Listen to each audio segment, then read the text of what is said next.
जय श्री केदार। दोस्तों, केदारनाथ धाम में आने वाले जितने भी शिव भक्त हैं उन्हें सभी शिव भक्तों को एक बहुत ही बड़ी खुशखबरी देने वाला हूं। दोस्तों, सबसे पहले आप देख लीजिए कि आपको इसी चीज़ की अब ज़रूरत पड़ने वाली है। यह है गौमुख और यहीं से जल लेकर महादेव को अर्पित किया जाता है। अगर आप केदारनाथ धाम में आते हैं तो इसी गौमुख से आपको जल भरना है और बाबा केदार के पवित्र ज्योतिर्लिंग पर आपको चढ़ाना है। दोस्तों, अब आपको बताता हूँ कि खुशखबरी क्या है।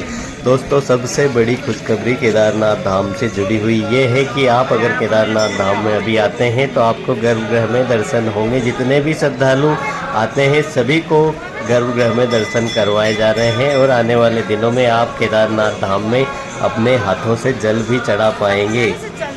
दोस्तों, यही गंगा जल है, यहीं से, हाँ, यहीं से चढ़ता है। मंदिर में आके यहाँ के गंगा जल में किसी की पूजा नहीं की तो क्या की? ये तो जरूरी है, गंगा जल चढ़ाओ आप। बोली यही गंगा जल है, यही। तो दोस्तों, केदारनाथ धाम में आकर अगर आपने गंगा जल नहीं चढ़ाया तो क्या किया। केदारनाथ धाम में अगर आप लोग आते हैं तो आपको सबसे जो बड़ा काम होता है आपके लिए महादेव के दर्शन पूजन करने के लिए आप इतनी दूर से केदारनाथ धाम तक आते हैं। मगर दोस्तों, कुछ समय ऐसा होता है कि कभी कभी बहुत ही ज़्यादा भीड़ हो जाती है, जिसके कारण यात्रियों को गर्भगृह तक जाने नहीं दिया जाता, प्रवेश नहीं हो पाता वहां तक। मगर अब दोस्तों, केदारनाथ धाम में अगर आप लोग आ रहे हैं तो आपको पवित्र शिवलिंग पर जाकर अपने हाथों से जल चढ़ाने का सौभाग्य प्राप्त होने वाला है। दोस्तों, अभी केदारनाथ धाम जी की जो यात्रा है 1 महीना 2 दिन चलने वाली है। तो आप कभी भी केदारनाथ धाम में अगर आप आते हैं आने वाले दिनों में तो आपको गर्भगृह में दर्शन मिलेंगे। साथ ही दोस्तों, आप पवित्र शिवलिंग को अपने हाथों से छू पाएंगे। अपना मस्तक महादेव के चरणों में आप रख के आप जो भी अपनी मनोकामना है वो मांग सकते हैं। दोस्तों, केदारनाथ धाम की जो यात्रा है बहुत ही नॉर्मल यात्रा हो गई है। दोस्तों, पिछले दिनों 1 अक्टूबर से ही केदारनाथ धाम में बहुत ही ज़्यादा भीड़ बढ़ गई थी, जिसके कारण गर्भगृह के दर्शन बंद कर दिए गए थे। मगर शिव भक्तों, अभी महादेव ने आप लोगों के लिए गर्भगृह के दर्शन फिर से खोल दिए हैं।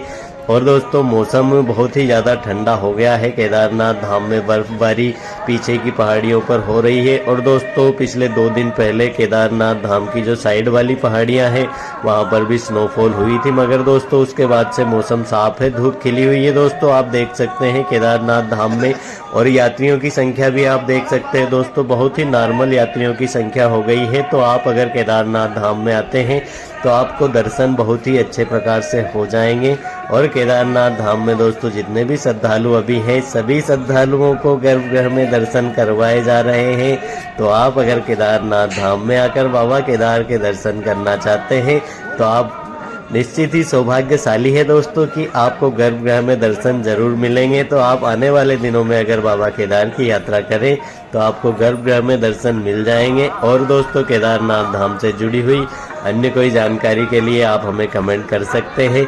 महादेव से यही प्रार्थना करते हैं कि आपकी यात्रा मंगलमय हो। जय केदार।